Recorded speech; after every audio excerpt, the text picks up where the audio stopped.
നമസ്കാരം, ചർച്ച അപ്ഡേറ്റ്സിലേക്ക് സ്വാഗതം. ഹെയ്തി തലസ്ഥാനമായ പോർട്ട് ഓ പ്രിൻസിന് സമീപം 2 കന്യാസ്ത്രീകളെ ക്രൂരമായി കൊലപ്പെടുത്തി ആയുധധാരികൾ. ആൾക്കൂട്ട കലാപത്തിനിടെ ഒരു വീട്ടിൽ അഭയം തേടിയ സഹോദരിമാരായ ഇവാനറ്റ് ഒനസെറയെയും ജീൻ വോൾട്ടൈറെയുമാണ് കലാപകാരികൾ തിരഞ്ഞുപിടിച്ച് കൊലപ്പെടുത്തിയത്. അവരുടെ കൂടെ അഭയം തേടിയ മറ്റൊരു പെൺകുട്ടിയുടെ നെഞ്ചിലും വെടിയേറ്റു. കൊല്ലപ്പെട്ട സന്യാസിനികൾ ലിറ്റിൽ സിസ്റ്റേഴ്സ് ഓഫ് സെന്റ് തെരേസിലെ പ്രാദേശിക സഭയിലെ അംഗങ്ങളാണ്.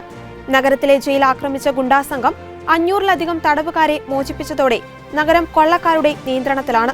വർദ്ധിച്ചുവരുന്ന അക്രമം മൂലമുണ്ടാകുന്ന പ്രതിസന്ധി തലസ്ഥാനത്ത് സഭയുടെ ദൗത്യം നിർവഹിക്കുവാനുള്ള കഴിവിനെ വളരെയധികം ബാധിച്ചിട്ടുണ്ടെന്നും വൈദികർ ഉൾപ്പെടെ പലായനം ചെയ്യുവാൻ നിർബന്ധിതരായെന്നും ആർച്ച് ബിഷപ്പ് മെസിഡോർ പറഞ്ഞു.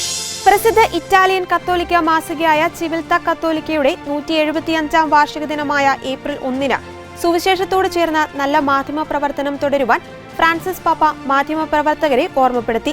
മാസികയുടെ ഡയറക്ടർ ഫാദർ നുഞ്ഞോ ദ സിൽവ ഗൊണോസാൽവേസിന് അയച്ച കത്തിലാണ് പാപ്പ സന്ദേശം നൽകിയതും പരിശുദ്ധ സിംഹാസനത്തിനും തിരുസഭയ്ക്കും മാസിക നൽകുന്ന സേവനങ്ങളെ പ്രശംസിച്ചതും.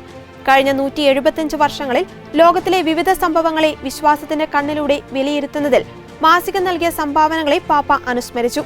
1850 ഏപ്രിൽ 6-നാണ് ചിവിൽത്ത കത്തോലിക്ക പ്രസിദ്ധീകരണം ആരംഭിച്ചത്.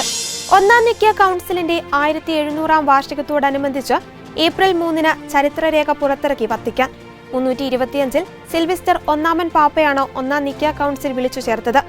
ആര്യൻ പാഷാണ്ഡതയുടെ വ്യാപനത്തിനിടയിൽ വിശ്വാസ പ്രഖ്യാപനമായി യേശുക്രിസ്തുവിന്റെ ദൈവികതയെ ഉയർത്തിക്കാട്ടിയ സഭയുടെ ആദ്യത്തെ എക്യുമെനിക്കൽ കൗൺസിലിന്റെ പ്രാധാന്യം എടുത്തു കാണിക്കുന്നതിനായി അന്താരാഷ്ട്ര ദൈവശാസ്ത്ര കമ്മീഷൻ യേശുക്രിസ്തു ദൈവപുത്രൻ രക്ഷകൻ നിക്യായിലെ എക്യുമെനിക്കൽ കൗൺസിലിന്റെ 1700-ാം വാർഷികം എന്ന പേരിലാണ് രേഖ പ്രസിദ്ധീകരിച്ചിരിക്കുന്നത്. ക്രിസ്ത്യാനികൾക്കിടയിൽ സാഹോദര്യം പ്രോത്സാഹിപ്പിക്കുവാനും പ്രാദേശിക സഭകൾക്കുള്ളിൽ കത്തോലിക്ക വിശ്വാസികളുടെ കൂടുതൽ പങ്കാളിത്തം ഉൾച്ചേർക്കുവാനുമുള്ള ഫ്രാൻസിസ് മാർപ്പാപ്പയുടെ ആഗ്രഹത്തോട് ഈ രേഖ ചേർന്നു നിൽക്കുന്നുവെന്ന് വത്തിക്കാന്റെ ദൈവശാസ്ത്ര കമ്മീഷൻ അറിയിച്ചു. രോഗികളുടെയും ആരോഗ്യരംഗത്ത് പ്രവർത്തിക്കുന്നവരുടെയും ജൂബിലി ആഘോഷങ്ങൾക്ക് തുടക്കം കുറിച്ച് വത്തിക്കാൻ. ഇന്നും നാളെയുമായിട്ടാണ് ജൂബിലി ആഘോഷം. 90-ലധികം രാജ്യങ്ങളിൽ നിന്ന് രോഗികളും ആരോഗ്യ പ്രവർത്തകരും അടങ്ങുന്ന 20,000-ഓളം തീർത്ഥാടകരെത്തുന്ന പരിപാടി ജൂബിലി വർഷത്തിൽ വത്തിക്കാനിൽ നടക്കുന്ന 7-ാമത്തെ വലിയ പരിപാടിയായിരിക്കും. ഇറ്റലി കൂടാതെ America, Spain, Colombia, Argentina, Brazil, France, Mexico, Germany തുടങ്ങിയ രാജ്യങ്ങളിൽ നിന്നായിരിക്കും കൂടുതൽ ആളുകൾ എത്തുകയെന്ന് ഏപ്രിൽ 2-ന് ബുധനാഴ്ച പുറത്തുവിട്ട പ്രത്യേക അറിയിപ്പിൽ സുവിശേഷവൽക്കരണത്തിനായുള്ള ഡിക്കാസ്ട്രിയുടെ വിഭാഗം അറിയിച്ചു. കോരത്തോട് സെന്റ് ജോർജ് സൺഡേ സ്കൂളിൽ ഉദ്ദാനോത്സവം നടന്നു. മാർച്ച് 30 ഞായറാഴ്ച 10 മണിക്ക് വിശുദ്ധ കുർബാനയോടെ ആരംഭിച്ച ഉദ്ദാനോത്സവം ഏപ്രിൽ 4-ാം തീയതി സമാപിച്ചു. ഉദ്ദാനോത്സവത്തിന്റെ ഭാഗമായി കുട്ടികൾക്കായി ലഹരി ബോധവൽക്കരണ ക്ലാസും ലഹരി വിരുദ്ധ റാലിയും സംഘടിപ്പിച്ചു.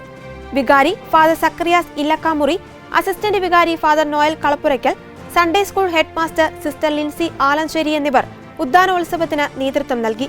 കുട്ടികളെ ഗ്രൂപ്പുകളായി തിരിച്ച് വിവിധ പരിപാടികളും ഉദ്ദാനോത്സവത്തിന്റെ ഭാഗമായി നടന്നു. വിവിധ മത്സരങ്ങളിൽ വിജയികളായ കുട്ടികൾക്ക് സമ്മാനം വിതരണം ചെയ്തു.